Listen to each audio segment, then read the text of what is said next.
Welcome in to an Inside Carolina special football roundtable, but in honesty, we got to call it the day after Carolina's spring game yesterday in Chapel Hill. Beautiful day in Chapel Hill, a little cloudy at times, but yeah, we're gonna call this a spring game. Or the day after. Mack Brown called it a game day. We're going to do the day after podcast. That's Buck Sanders. That's Jason Staples. I'm Tommy Ashley. As always, we're sponsored by Johnny T-Shirt and JohnnyT-Shirt.com. All right, Buck. I'm going to start exactly like I did when we just got together before we went on the air. When you made up these T-shirts and these sweatshirts that said there is no off season, you weren't supposed to mean it like literally Literally, yeah. 24/7. Carolina basketball season ended month or so ago. Baseball's going on. Football's been over since. It's been crazy. Here we are in mid-April talking about Mack Brown and the Tar Heels still, yet again, spring game. You've got a great column that'll drop on the Tar Pit Premium board as always tomorrow. But just your overall thoughts here. The end of last season, it was a Debbie Downer. Let's be honest. Here we are again. Mack Brown winning the offseason, it feels like. But talk some sense into me. Well, I'm not sure if that's within my pay grade to make that happen. But I thought it was an interesting spring game. I mean, really not a game, and most spring games were really not a game. Very difficult to tell some things. The thud tempo throughout. There's been a lot of questions I've seen on the Tar Pit Premium about, does the fact that they went thud for spring game mean that they're just intent on replicating their reputation as being soft as Charmin? And I don't think that had anything to do with it. I think, and then there's comments about towards the end of his press conference, Mack Brown referenced that they were thin at running back, and people are just excited about that. How can we possibly be thin? Well, you had George Pettaway out, you had Caleb Hood out, um, and you couldn't run British books at full tempo. So you were down to, not that many people at running back yesterday. But, I thought it was a good exercise. I heard good things about the kicking game, although the guy missing the extra point kind of blew that for me a little bit. But um, the defense is, I don't know. I'm not a believer yet that there's a lot to happen between now and the season and during the season to make me start having some beliefs in the defense. But the one thing that we can take out of it, I think, for relatively certain, is that Tez Walker and Nate McCollum are who we thought they were going to be. And that alone was worth the time and effort it took to watch the spring game. And that takeaway is pretty important, I think. Yeah, Jason, get in here. I know that, and if folks, well, I guess it's kind of dated now, but it was a really good discussion you and Taylor Vippolis did Thursday night, Friday, about what to look for in the spring game. And at the top of your list was Elijah Huzzy. And I'll step over from the baseball game. Weird scheduling going on. And the first thing I see and directly in front of me is Elijah Huzzy in shorts and no pads. And so I sent y'all a picture and all that stuff. And that was like, damn, that's why I walked over here. I wanted to see this guy. But Jason, your take on what you saw on Saturday. Thud makes it difficult. Somebody said that in the chat, Preston from Greensboro. What'd you think? Yeah, you always have to take everything in a spring game with copious salt and ideally some pepper, maybe some hot sauce, and several other things to cover over whatever flavors you're tasting. But I think a couple takeaways for me that we can sort of at least get something out of is one, you could see they were very vanilla on both sides of the ball, but you could see a little bit of what they're trying to do offensively. That is different. There were some things that they showed. I mean, some of the stuff they ran is the same stuff they ran last year, but you could see certain things that were different, and sort of extrapolate based on personnel and other things where that might go. And then it really was more about assessing personnel on defense, and also for me, I mean, this is something that I'm interested in, is just seeing, okay, am I seeing better fundamentals from certain positions? I mean, that's one of the things I've harped on for the last couple of years. You guys know this. Really? Yeah. I mean, how many times have you guys heard me talk about the importance of the first and second step from the defensive line, and being able to handle some of those things a little bit more, and then basic assignment discipline and fundamentals from the back end. So it's about assessing personnel and where they're at on that, and then fundamentals and where they're at on that. And so I think we got a little bit to look at. I need to watch this like 5 more times. I mean, I'm just now entering the season of the year where I'm going to be doing my annual roster evaluation. So one of the things that I'll be doing on that is going through the spring game, looking at the guys that played, any significant stuff. I'm going to be using the spring game as evaluation. It's not the only evaluation, but for some guys it will be the only evaluation. But basically going through and assessing that, and I think we could get a sense of some of that. And some of the things that I saw were concerning in terms of not being fully fixed.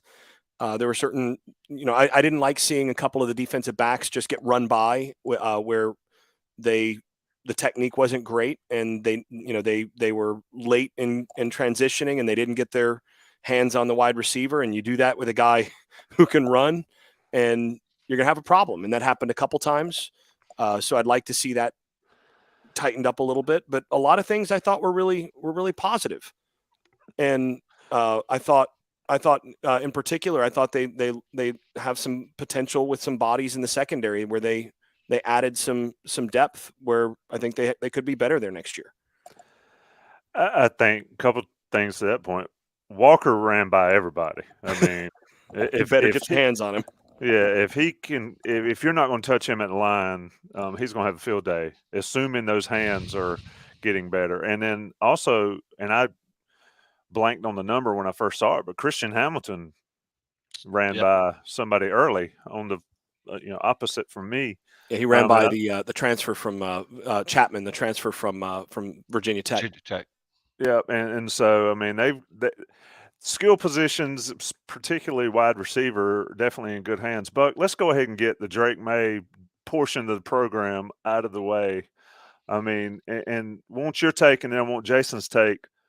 I thought early in whatever Skelly, and then in live action, maybe he was thinking about what he was supposed to do too much. But then it's just he can get better, but he's already really, really good. If he did not get 1 ounce better, what'd you see from him? And I'll go ahead and tell you this: Connor Harrell, I need a 15 jersey. If somebody got a 15 jersey, send it this way, because there is without a doubt he's the backup quarterback.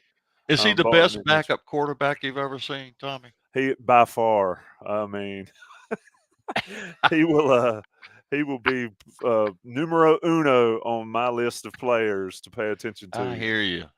That's what'd you think from Drake? It's interesting how people have different takes on things. He was 10 of 13 for 159 yards, 2 TDs. That throw to Walker, I thought was just awesome. He just dropped it right in the bucket hit him right in stride. That's Drake Bay kind of stuff.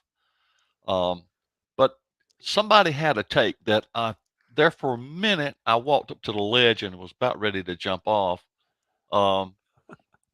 They said, despite the fact that he was 10 of 13, 159 2, that he wasn't very sharp. He looked like he was rusty.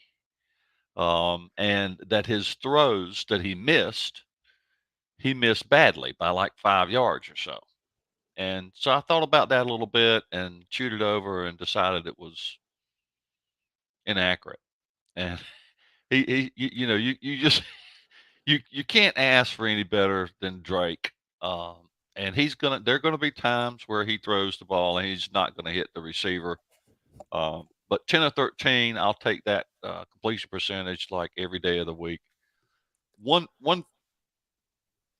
facet of his game that I want to talk about a little bit. I mean, we've already talked about Walker and McCollum to some extent, but a guy I don't think gets enough attention is Kobe Pasor. He may be the best route runner on the team. He always gets open. He's open, and how you get open consistently like that is you're running routes. Oh, does Jason have one now? Okay, dueling hourglasses. I need to get me a big giant one. It just ran out. I figured I'd turn about as fair play. That is fair play, but I only brought this out because that was a request for it in the chat. Look. So, but yeah, I don't think we talk about Pasor enough. And Jason, I'd love to hear your thoughts on that. I agree. I mean, I think the thing about Pasor is he's a guy that, like you said, he gets open, and one of the nice things about him is he can play both inside and out, and I think he gives them a lot of versatility. As really, he's going to be the number 3 receiver this year, most likely. Maybe the number 4 option, and if that's your number 4 option in your pass offense, you're feeling real good about what you've got out wide. So yeah, I'm pretty positive about that. And as far as Drake goes, he did miss 3 throws. I mean, one of them was the touchdown, that would have been reviewed in the season. I don't know. I didn't see enough of it to know whether or not it was actually a catch or not. I think it actually hit the ground, but I think his hands were on it enough that it might have stood anyway, because if it touches the ground but it's in your hands and doesn't jiggle, it's still a catch. But either way, that was a miss. Normally he's going to put that a little more in stride. And then he had the other, actually all of them were similar throws where he's stepping up and trying to hit someone on the inside. He had the other where he just inexplicably missed a little shallow, and then one in the back of the end zone where he could have hit. And I can tell you, he's not happy with any of those 3 throws. But the thing is, he missed some throws like that last year too. I mean, the thing is, he would be 90% accurate through the course of a game and then have 1 or 2 that would just be inexplicable misses. And that's what he's trying to work on this year. That's part of the big thing about the focus on the footwork and some of those things is getting that last 10% of consistency. And I think we are seeing growth there, but we saw a few of the misses that we saw from last year too. So yeah, I agree with everything you said there. The thing about, I mean, he's so good when he does miss one, you're surprised and caught off guard. And I mean, I think it was Walker, right there at the goalpost. I mean, he's wide open. That's a play I would wager Drake makes 99 out of 100 times, and he just totally missed it. Looking at, and like I said, Connor Harrell, he's the backup quarterback, folks. Pencil him in. And was there any question about that? No. Yeah, I'm just loving the fact. I'm loving the fact that Tommy is just so taken with Connor Harrell. I mean, I just lean into it's not even close this year. I mean, your favorite player on the team is Connor Harrell. Yeah. Does any disputing that at all? Connor, if you're listening, come on the show, man. We can do wonders. The thing is, Buck, you've been giving me grief about that since C.J. Stevens. Yes. And Darian Durant and all that. And Darian Durant was my favorite when Ronald Curry was on the team. And when was that? 2001? Yeah, but I mean, they were kind of like starters, the 2 of those guys. That was Durant and I might can go back to Stanisic and Mike Thomas. I mean, yeah, it goes back a long time. Anyway, you mentioned the thinness of the running backs, and I'll start with you, Jason, here. I mean, we've talked about the transfer portal. It opened yesterday, I guess, for college again, and it's open for 2 weeks, I guess, till April 30th. So 2 weeks from today. Mack has said it, and he said it repeatedly. He wants 2 and 1. British Brooks coming back sort of changed that dynamic. DJ Jones moved to safety, so I think he's out of that mix. Petaway was hurt. You mentioned the availability is the best ability. We always talk about that. The guys that were healthy, I thought Omarion looked pretty good. I thought Brooks looked pretty good. I can't believe he's playing with nothing on his knees. It's fascinating, you know, the wonders of medical technology and all that stuff. But anyway, what'd you see from the running backs that maybe sort of gives some idea that they can get to 2-1, or is it going to come down till September 2nd? Waiting for that to happen, for Mack's words to happen. Yeah, I think you're going to see it come down really to September. I have my guesses on who it's going to be based on what we've seen, and depends a little bit on who's available. But I do think, based on what we saw in this spring game, I expect British Brooks to be one of those two.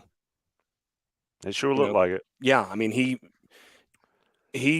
looked to me, that was one of the real takeaways from the spring game. One of the real positives from the spring game was watching him move around and look like nothing had happened. He looked very, very good on his feet. The burst that he had toward the end of the 2021 season looked like it was all there, and he looked like a dynamic runner. And the thing that stood out again is he had really learned how to set up blocks and how and his vision was the thing that came on at the end of that 2021 season. That, and also being able to break tackles, which we know he can do at this point. But if he brings that kind of burst and vision to the running game, he's going to be probably the number one. Then it's a matter of finding number two. And I think there's a huge battle for number two. I don't know who number two is going to be, but I think British Brooks right now would have my money on being the number one because of his ability to set up his blocks and just burst and break some tackles. Yeah, I mean, you've got Brooks, you've got Hampton, you've got Petaway, you've got Elijah Green that's played a ton of football. Caleb Hood. And you got Caleb Hood. That's that availability deal. I mean, where does it shake out, Buck? Who knows? The one thing we can tick a box on is that British Brooks caught 2 passes yesterday. In his entire history at UNC, the goose egg on pass receptions. And one of them he caught in skeleton drills. Yeah, but he showed good form. I mean, and I think that might also be a little bit of a tip off that the running backs may be a little bit more involved in the passing game under Chip Lindsey. I think that's kind of something that he folds into his offense that wasn't nearly as much a part of. After going to the coaching clinic, I can say with great confidence, Buck, that you are 100% right. Well, that makes me feel pretty good. I'm kind of used to it, but El Presidente with the swag. Yeah, but no, that's actually something Lindsey is very public about in terms of I'm not revealing state secrets. I mean, this is something he's very public about in terms of one of his strong beliefs is goes all the way back to you look at Steve Spurrier in the Fun and Gun. Lindsey and I were talking about that. You go all the way back to Steve Spurrier at Florida. And one of the things that made Spurrier different from a lot of people is the way that they featured their running back out of sprint draw pass game. And they'd come down to the back all the time, and it just opened so much up down the field. And Lindsey has advanced on some of those things. He's definitely going to bring more stuff that brings the running back into the passing game. I don't want to get too detailed on it, but I think it dovetails in nicely with the jet sweep game. Mm-hmm. Because you got the wide receiver going one way, and then the running back sneaks out the backside. You got 2 guys you can hit on either side of the play. It's interesting wrinkle, I think, that we'll see next year. How many times have we seen And granted, we didn't see a lot of it last year because they didn't have to do it. UNCB on the wrong end of that play. How many times have we A seen bunch. a running back sitting out in a flat or over on the sidelines, just wide open, that check down, and Carolina never did that enough, I don't think. It's free over the last yards. several years. It is absolutely free. I mean, it was like the opposing running back against Carolina was just over there. Like he might as well have been standing on the sideline. He was so open every play. And yeah, if Lindsey brings that type of a game to Carolina, I think it just makes it that much easier for Drake. And Brooks looked pretty good catching those balls. So, if that's part of his game now, if he's woven that into his game, he's always been a tough runner. And he's good in pass protection. If he can add that third element of being a reliable pass catcher out of the backfield, he's a guy you could be a 3-down guy. So. What you got, Jason, before we close well, that? The other guy that is going to be really interesting, and again, it's about availability. The other guy that really can catch it is Caleb Hood, and George Pettaway, of course, as well. I mean, obviously knowing what he could line up at receiver. Pettaway is a good enough receiver to line up at slot and be a threat. So I mean, they got three guys really there that are very, very comfortable catching the football. I think.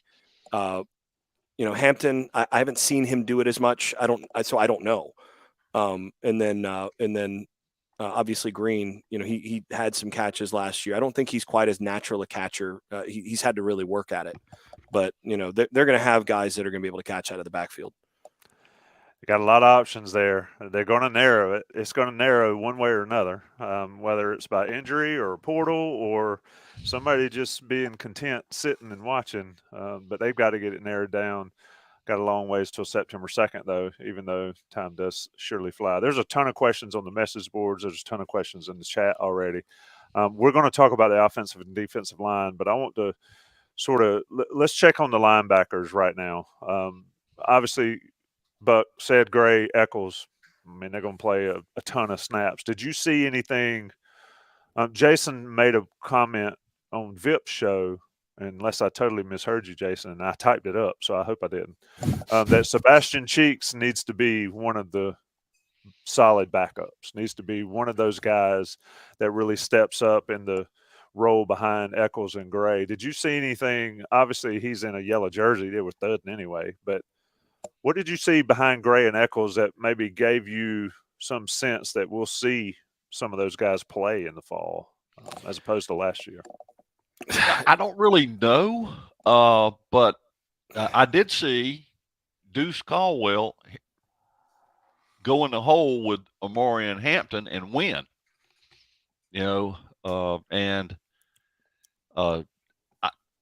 What Deuce Caldwell can bring to the table, I don't really know, but he's pretty confident kid. He's pretty confident he can bring something to the table. The other guys I don't know so much about. Michael Short, I couldn't pick him out out of a lineup. So those questions elude me a little bit. But Cheeks and maybe Deuce could be a contributor. The other thing, though, is I don't know how much people have been paying attention to the transfer portal today, but there's a lot of players in there that play linebacker and that are, and have played linebacker successfully, and for a Power 5 team. So I don't know. Can they pick somebody up out of the transfer portal? Maybe. We'll see. Yeah, it's really hard to get those guys out of the portal, though, to come in for a backup role. And odds are you're going to, unless you're bringing in an absolute stud, at which point you're competing with, the Alabamas and, Georgias of the world who might bring that kind of guy in. You're basically, odds are you're bringing him in to be a backup to Power and Cedric. And that's the hard part when you're looking at some of those guys. They're usually trying to go somewhere where they're going to play. That's a lot of those guys, 90% of them, that's right. But some of them have 3 years of eligibility, 4 years of eligibility, and maybe they just don't like the the coaching. There's been a coaching change. There's they don't feel loved where they are.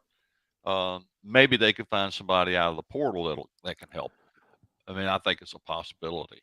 Yeah, I do think though, Buck, that what you said about Deuce Caldwell, he was the guy that stood out to me as well, and probably has earned a little bit of time. I'm not sure how much time in non-garbage time he's earned yet. But he there was something there to build on with him in how quickly he triggered and got into the backfield, and he did it more than once, where he was able to work through traffic and hit the hole into the backfield very quickly.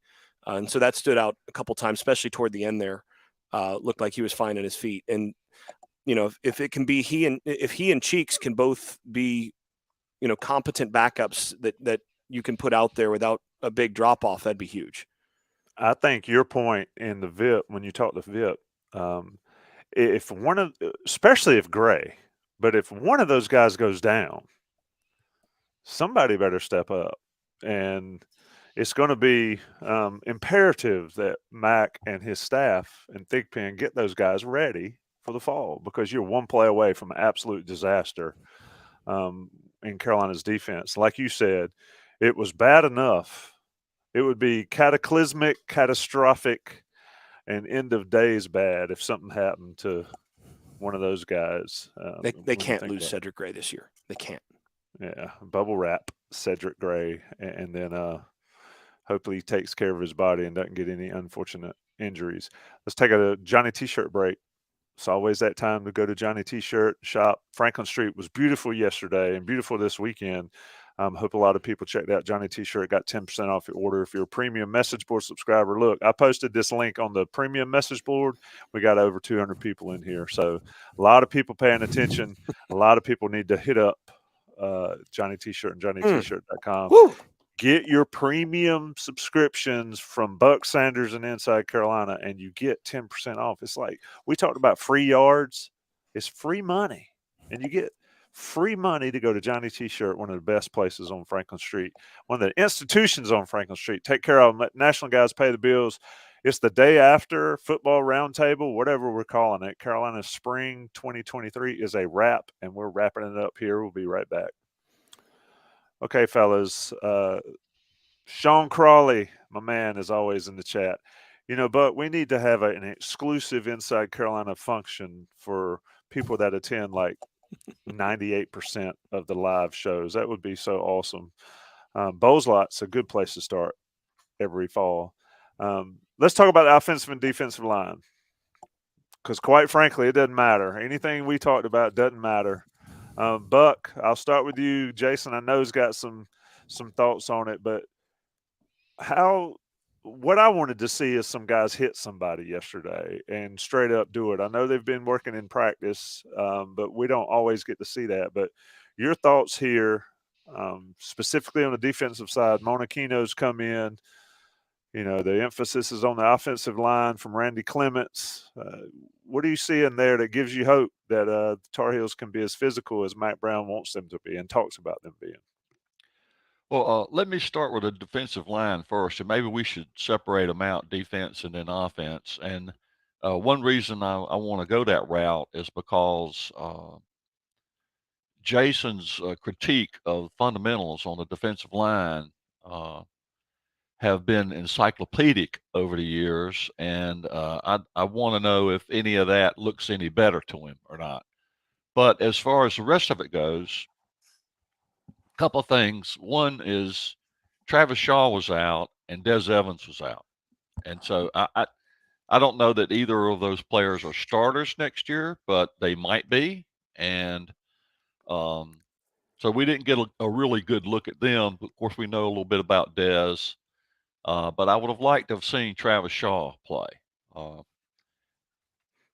Elijah Huzzy as well, but we're talking about the DL right now. But, you look at it, and Bo Atkinson had a good day. And some of the younger players, now they were going against, second and third teamers themselves, but guys like Tyler Thompson and Gabe Stevens and Jabron Harvey, those guys, they all flashed, and they're puppies. And one of my favorite expressions is if they don't bite when they're puppies, they don't ever bite. Um, and those guys bit. If you were looking at them in a litter and you wanted a good hunting dog, you pick out one of those because they're going to grow up to be a dog. So the younger guys were encouraging. I like seeing that. And as far as the rest of it, they they are just so stocked with talent that it's hard to believe that they don't have or have not yet shown to the world a dominant defensive line. And that's as far as I can get based on the defensive line. But I am interested to hear from Jason about technique and what he saw about all that. They certainly pass the look test. I mean, they've done that for about 3 years now. Yeah, they get off they're the good at bus. that. They get off the bus in the airplane and walk through the airport. Very good. I mean, those dudes look impressive. The few practices that we've seen and seeing them out there. I mean, but Jason, yeah, it doesn't matter if you don't do it right. What have you seen so far? Yeah, Des Evans looks like he was built in a lab to play defensive end. I mean, and I watched him. I watched him at Lee County, and I'll frankly admit that I thought that whatever ranking drop he got was warranted way back then. But from a purely physical standpoint, that dude. Well, he was real thin in high school. Yeah. I mean, he was a drink of water. He's grown up. He ain't that anymore. He ain't that anymore. That's a pretty defensive end right there. Yes. And Amari Gaynor looks like a grown man out there. Yeah, when he ran right by one of the tackles, I don't remember who it was, but there was one the one sack that he had. He actually wasn't even touched. He beat him so bad. So which is it's one of those is that a positive for the defense or a negative for the offense factor in spring ball? That's one of the things that makes assessing spring games so hard. I mean, a couple of years ago, I can remember a lot of the media talking, being very optimistic about Florida State's secondary. Like this could be a really, really good secondary. And it turns out that they were just going against the worst wide receiver segment in the ACC, and nobody was ever open in practice. But that's just because they were going against really, really bad receivers. And so then when they got into ACC play, they got torched. And, it can be hard when you're assessing going against yourself because you may have a weakness that isn't allowing the other weakness to be to manifest, just worse weakness. That said, just a caveat. I need to go back through this with a fine-tooth comb. So this is kind of immediate. I've watched this spring game 1.5 times. So I've not gone through, looking at player by player stuff. But my first impression is that the defensive line is doing a better job of getting off the football. So just in the sense of first step, actually gaining ground and taking the fight to the offensive line. And trying to reset the defensive or reset the line of scrimmage, I did think that there was a noticeable difference in at least, and I'm not sure it was every play, but I felt like there was a noticeable difference in terms of how hard those guys were coming downhill on their first step. And I can tell you this is something that they've been working on in practice. It's a big emphasis of Monachino, and I think you saw some of that show up in the spring game. So, and that's been one of my biggest criticisms of the defensive line the last couple of years is, not gaining ground with that first step and not transferring any power with that second one. So my immediate thought was that there was some progress there. I'm going to go back through, I'm not sure how many times over the course of this offseason to assess that more clearly. And so I'll have more on that once we get to the fall.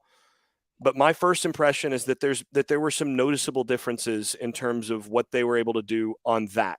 I also thought there were a couple things they did schematically that were subtle in terms of isolating the best pass rushers on the defensive line, and guys doing a better job of attracting double teams so that and hugging to the double team, embracing a double team so that they could get the one-on-one where they wanted it. And there was some pressure in some places.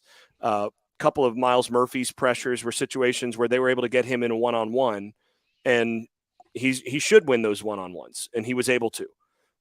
So that's something I don't think they did that well last year. And so some of the things just in terms of basic technique and how you set it up to make sure you're isolating the right guy to get the one-on-one so that he can win, I think they did a little bit better job of that as well. So those are two positives off the defensive line that just on a first impression, I think we're there. And then the third one is I do think Gaynor with his burst off the edge does give you something that you can, especially on passing downs, you can leverage that, especially when he gets into some of those one-on-ones that you can create for him. I think he gives them a dimension that they've not had a whole lot there on the end. And then Tamari Fox was the other sort of revelation there. I thought he looked as good as he's looked at Carolina. He's always going to be a little undersized, but he did bring some quickness back to the interior that they've lacked. And so I'm curious to see what he looks like going into next year. Yeah, a lot of, to Buck's point and to your point, there's a ton of talent there. They got to figure out how to unlock it, and it appears that they are working on that. I know there was a video out there with some poor technique, or what folks viewed as poor technique, and I said the other day on the beat, it's a work in progress, and you don't up somebody's awareness on Madden or on NCAA 14, and it immediately it's not how it works in real life. So, Jason, something I want to give people a heads up is you're going to do all these scouting reports, and Buck, I don't know if you know we're planning this, but I think you'll like this. Jason's going to do his scouting reports, going to do the written versions, and then hopefully Jason and I will do quick 10, 15, 20-minute vignettes. I did a little of that last year. Well, we did a little bit of that with the transfer class, and we're gonna try to extend that more to some of these other players. One point I wanted to bring up before we get any further is that I don't know if the coaching staff follows this podcast as religiously as maybe they should. But one thing was interesting to me is that Mack Brown went off on like a 5-minute rant sort of about doing goal line in the spring, and talked about it almost foaming at the mouth that we never do that in the spring. We never do goal line in the spring. When he was when I was listening to him talk about that, I remembered Jason like pounding the desk about, well, they should practice goal line all the time. Why are they doing goal line? Blah blah blah blah blah. So, well, funny thing is the practice probably coincidental, but who knows? Well, funny thing is the practice that I was at, they did goal line, and they did live goal line for about 10 minutes. So it was really red zone, but they wound up in goal line about half of that period. So I was happy to see it. Only thing I didn't like is that the offense scored on almost every one of them.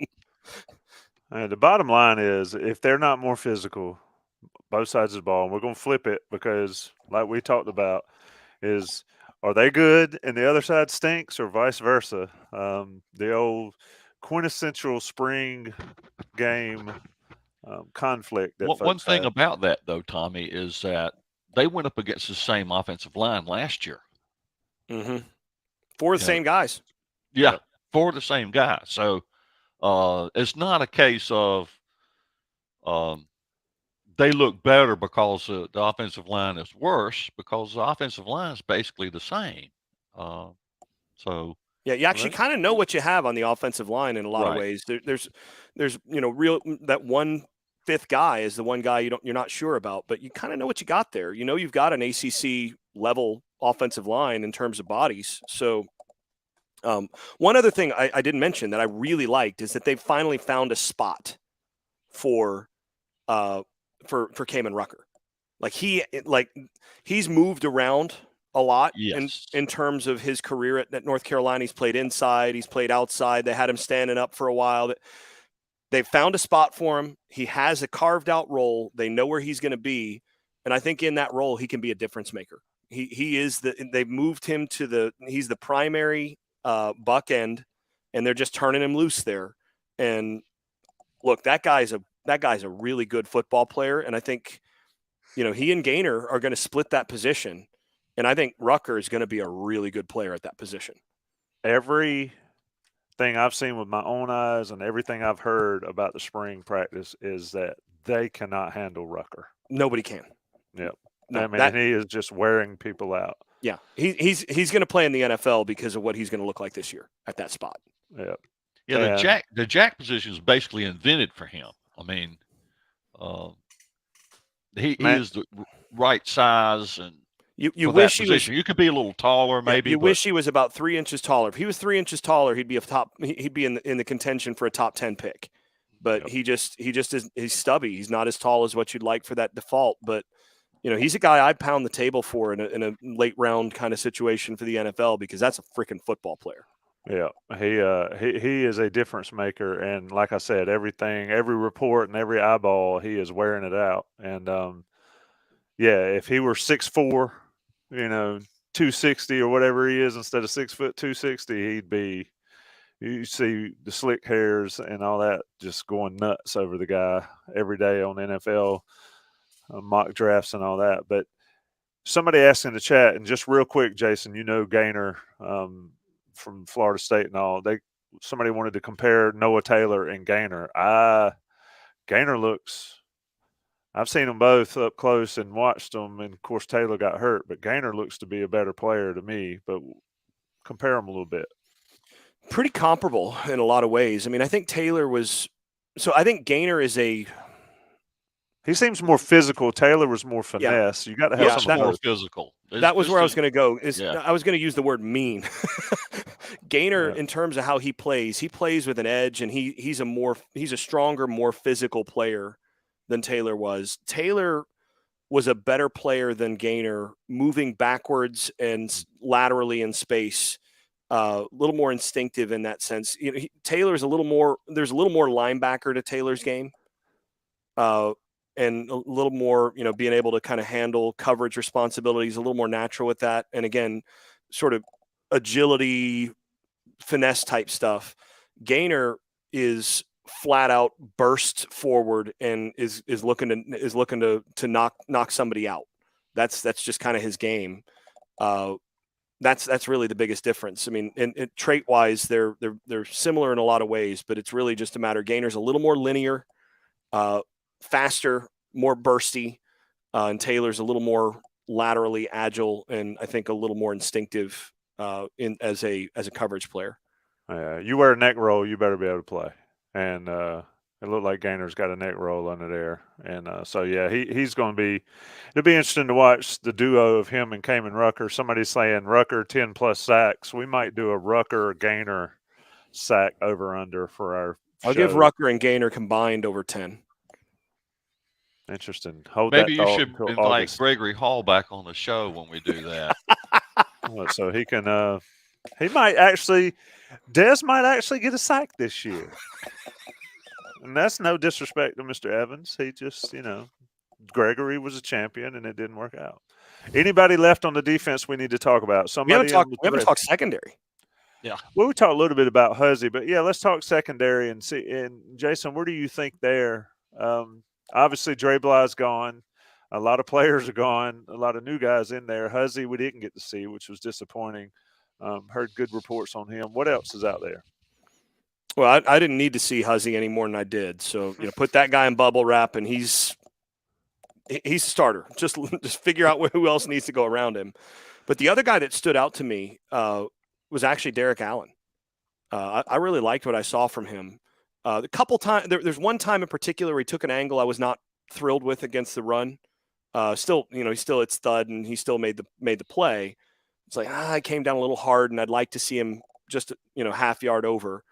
But overall, I mean, I thought if I was handicapping it, I would guess that Derek Allen's going to really contend for a starting job in the secondary at one of the safeties. And if not, he's going to play a lot because I thought he showed some nice awareness and he looked faster than I expected him to be. So that's a guy that stood out to me. Other guys, kind of were who I thought they were.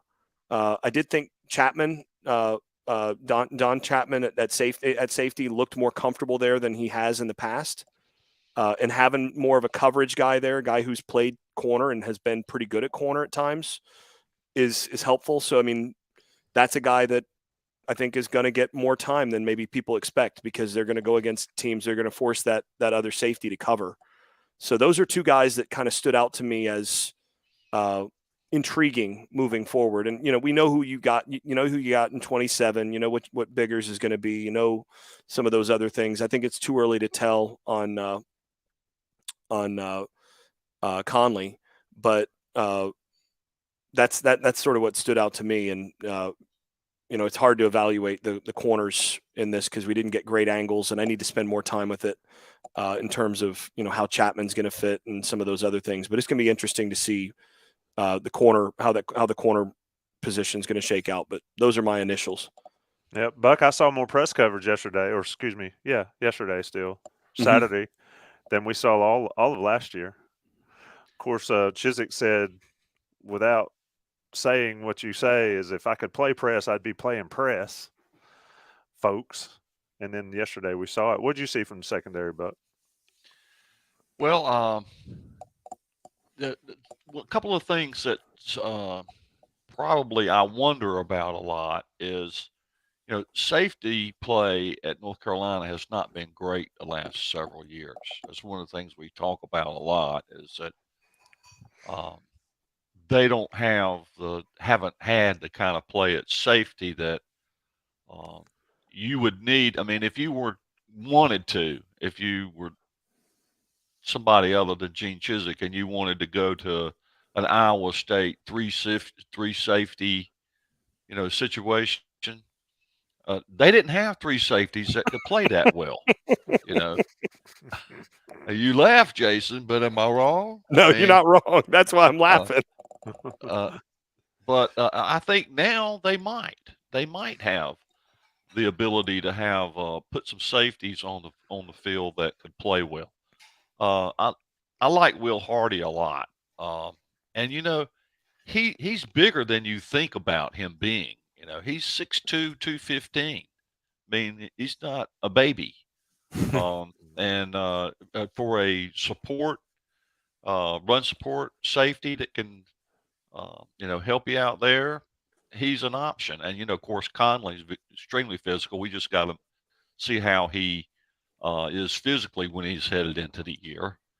And they got some other guys that can play safety, and Derek Allen being one of them. He's another monster. He's about 6'2" and 210, and he's a full-grown man. He's a graduate, transfer. So they've got some big-bodied, long, physical safeties that they can put in the game now that I don't think they've had.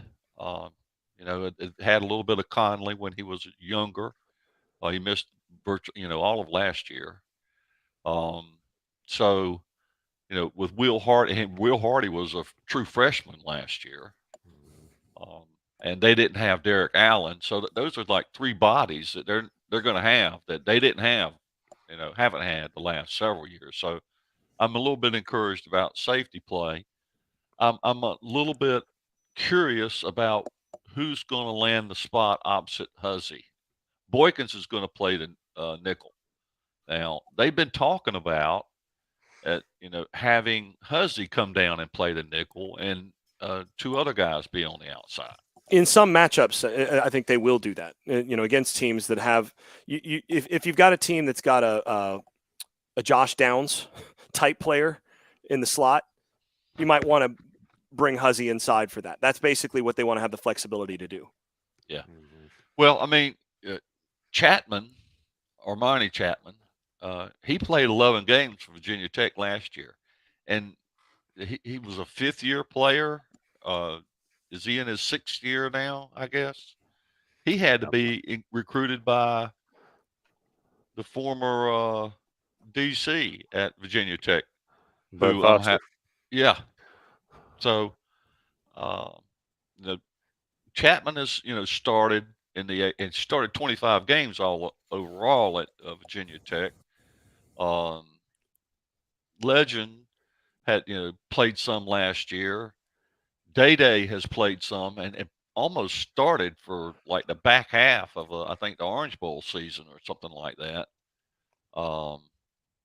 So they've got some guys that have started, you know, but who's that guy going to be? Have they got somebody or two guys really that if push came to shove, they could drop Huzzy down to the nickel defensive back spot in the 4-2-5. And one of the good things about having that many bodies in the secondary is that's really that, and linebacker depth is really where you get a lot of your special teams coverage units from. So that's one of those things where teams that are deep at the safety and linebacker spots and have some corner depth and all of that, those are teams that are better on special teams. So that should help on some things this year because you get a lot of those players from there. So if they can maintain that depth and keep all those guys around, that helps. Yeah, I mean they've got a lot more talent and a lot more bodies out there. It'll be interesting to see how they're used, and of course the defensive front's going to make a difference. It all goes together, And we're going to get into this offensive line discussion, and then we're going to get out of here. We're going to try to stick to our hour thing that we usually do because it's been a long weekend. Folks got to get up and go to work tomorrow. Buck, offensive line. There's no off season, Tommy. There's no off season, but there is sleep. We have to sleep. Yeah, there's no sleep for the no restless for the weary. Something who knows? No rest for the weary. Yes. Yeah, I'm sundown. No rest for the wicked. Yeah. I didn't want to call myself wicked.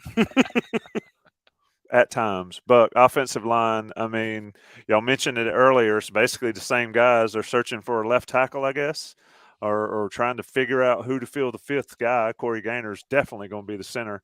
Love Willie Lampkin. To be honest, Willie Lampkin might be my favorite player on this team. Connor Harrell will have some competition. He has a threat to his realm, his reign as my favorite guy. But Buck, offensive line, this is another one of those positions where Carolina's got to be more physical.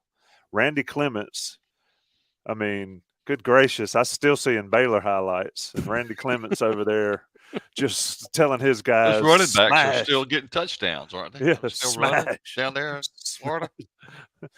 How many yards they got? Anyway, but what do you think on the offensive side of the ball, offensive line? Protecting Drake, making holes for the running backs. I think this is where the season goes from 9 to +9. What do you think?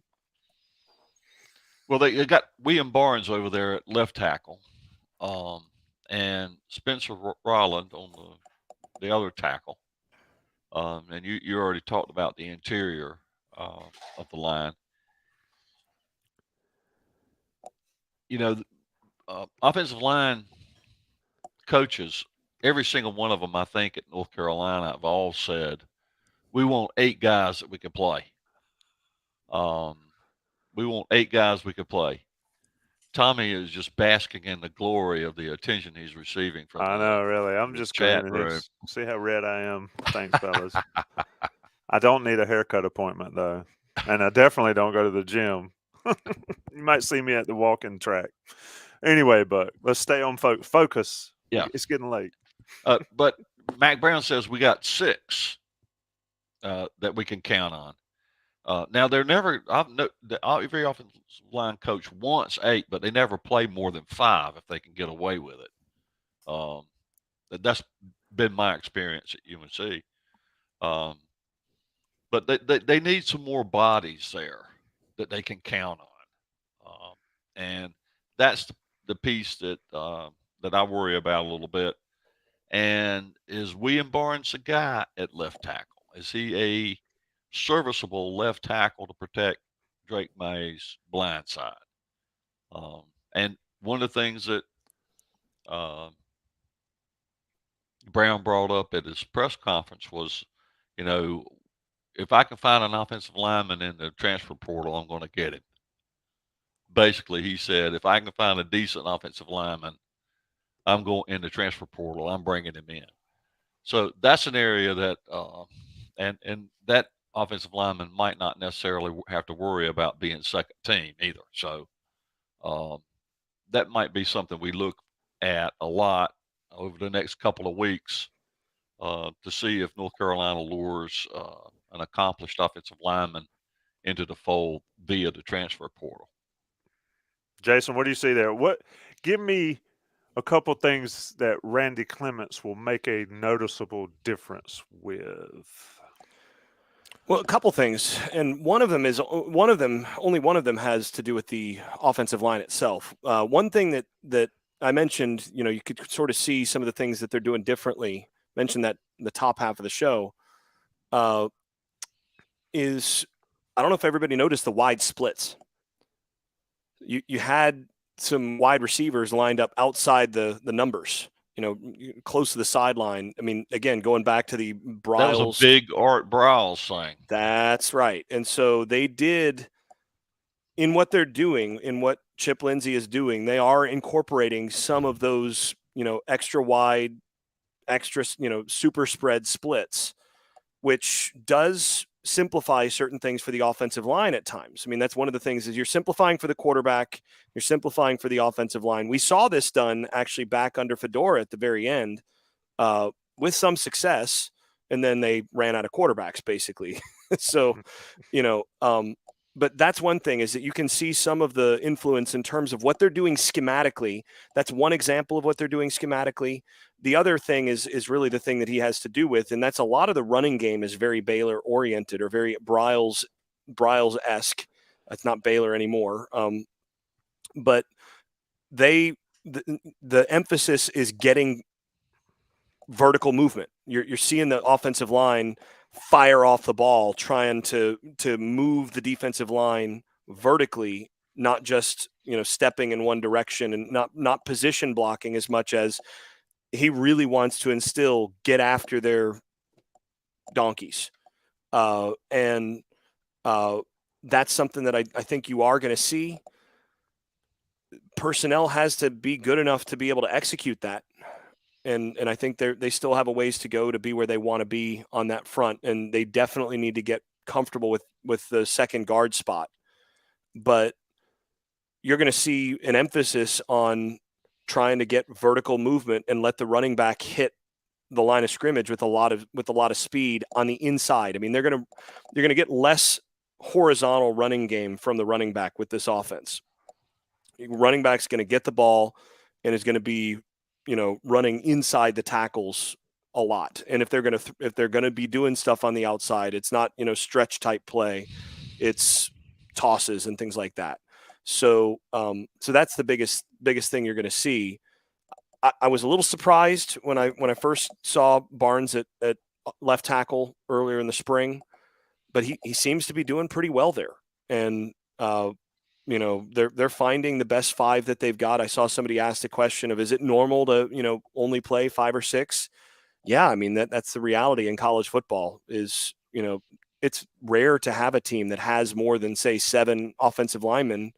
8 is usually a luxury that you feel can play at the level that you need to be able to win. So you got to play those guys. They need to find 3 more that they're comfortable with right now, in my view. And that's going to go into the fall.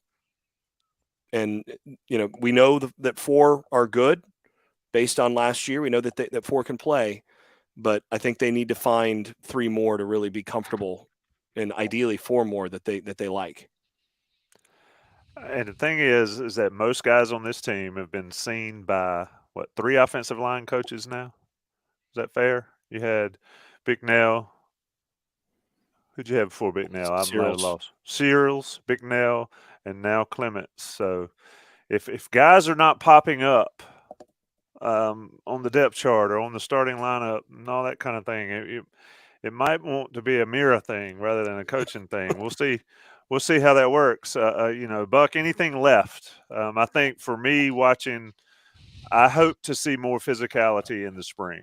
They were physical during practices. I kind of wanted to see that play out in the spring game because I think that's the key for North Carolina.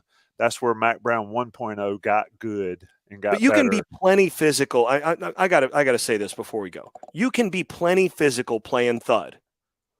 Okay, explain it because that's what everybody's talking about. So thud is just you're not tackling guys to the ground. You still hit. Everything else is the same. Yeah.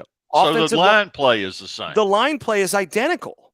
Yeah. So what's you're not going on? supposed to be tackling anybody if right. you're what's going on between the tackles or between the between the tight end box essentially.